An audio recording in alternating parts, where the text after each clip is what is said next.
What is up, guys? My name is Creature Play and welcome to the newest video in my battle upgrade series. Today we are going to be reviewing middle linebacker Ryan Shazier.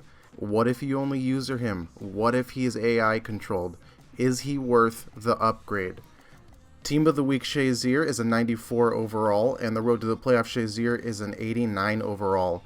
As far as the big stats like speed, acceleration, they're pretty much the same. Jumping, he's got exactly the same. However, there is a pretty nice size difference between the catching 68 to 74, but I found that it makes no difference, and you'll see that later in the video. There is a difference I noticed in block shedding. 88 to 92 doesn't seem like a lot, but again, there will be proof of that, as well as his pursuit and play rec. Doesn't seem like it's that big of a difference, but you will see.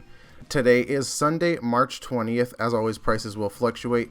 The Team of the Week Shazier is going for about $193 on PS4, $171 Xbox One, and $35 PS4 and $25 on Xbox One. We're going to start off with the 89 Shazier's zone coverage. As you can see, and as I found out, he's really oblivious in zone. I mean, he kind of was in the area, but if he was on a hook zone, he was always at least 5 to 6 yards off, almost always giving a first down, which was really frustrating.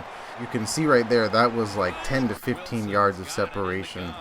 I don't know what it was, but for some reason, anything over the 10-yard line of scrimmage, he just completely blew. The 94 Shazier was a different story. He was still kind of oblivious, but he was at least cutting that separation down a little. Again, if he was in a hook zone, he dropped back way too far, but this Shazier definitely cut that sooner, and he was on his way to the play. I'm going to chalk that up to his play rec or his pursuit. Either way, he definitely was better in coverage. As you can see right here on these passes right here, he was actually swatting them away, which the 89 didn't do at all.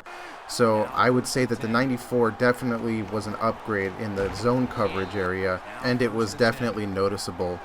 Now we're going to do the 89 Shazier's man coverage.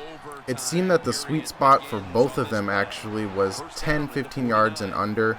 If there was anything over, there was quite a bit of separation, and they almost always got beat, especially with the fast tight ends that are available now. Quick out routes like that, and the ones where they come up through the A gap and check out as well. He had no problem. They played pretty similar.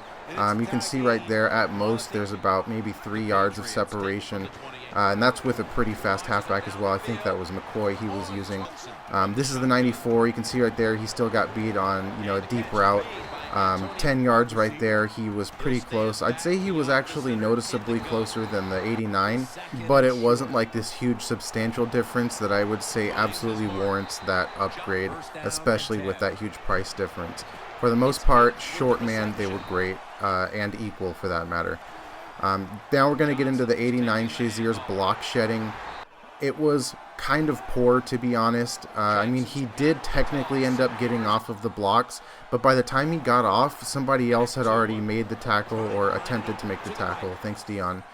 The 94 Shazier had a little more success. He did pretty much the same thing. It took him a little while to get off, but the 94 Shazier was noticeably quicker at doing it, and he still got off enough to get into the play, which the other one really didn't do at all.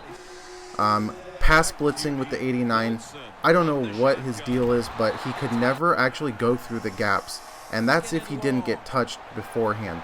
He always had to go around the tackle for some reason, you can see right there, to get the blitz, but if he tried going straight through and he got picked up, he was not getting off at all. I don't know if it's just his poor block shed, but the only way that he actually made it to the quarterback was, like I said, if he went all the way around. The 94 Shazier was a bit different. He had the same issue where if he got caught up in the gaps, he would get stuck, and he really did never get off of the block. But this Shazier had the wherewithal and the knowledge to actually shoot through the A and B gaps to actually get to the quarterback. The 89, I don't know what was going on, but I'm assuming it's his low play rec or something.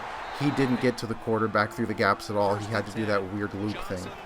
Inside runs were another area where the 89 was noticeably worse than the 94.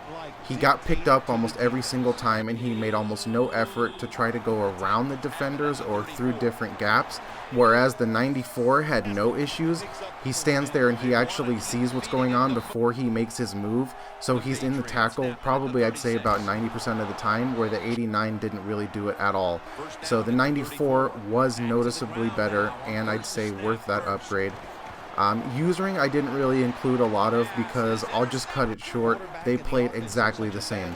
If you user Shazier, they are almost identical. Speed wasn't really a difference. I didn't feel that at all. They both got crazy animations with their catching. They both had the crazy high jumping, and there wasn't a difference at all between their agility or anything like that. Usering, like I said, was nearly identical, and I couldn't tell the difference between the two. So for the user category, no difference at all. So overall summary of the two different cards: if you are going to user them, there is not a difference at all. Save yourself the coins and get the Road to the Playoff version, and you will get exactly the same results that you're getting with the Team of the Week Shazier. If you are letting the AI control him, there's absolutely a difference between the two, and without a doubt it's worth the upgrade in almost every category that you would care about for a middle linebacker. However, having said that, for the price that Team of the Week Shazier goes for, there are much better and cheaper options for a non-user middle linebacker, like Woodyard's Final Edition card, for example. So it's not worth the upgrade if you're not using him. This week I will be releasing 1, maybe 2 player review videos, so if you'd like to, subscribe so you can stay current on those. Thank you guys again for checking my videos out. I'll see you soon, hopefully. Take care.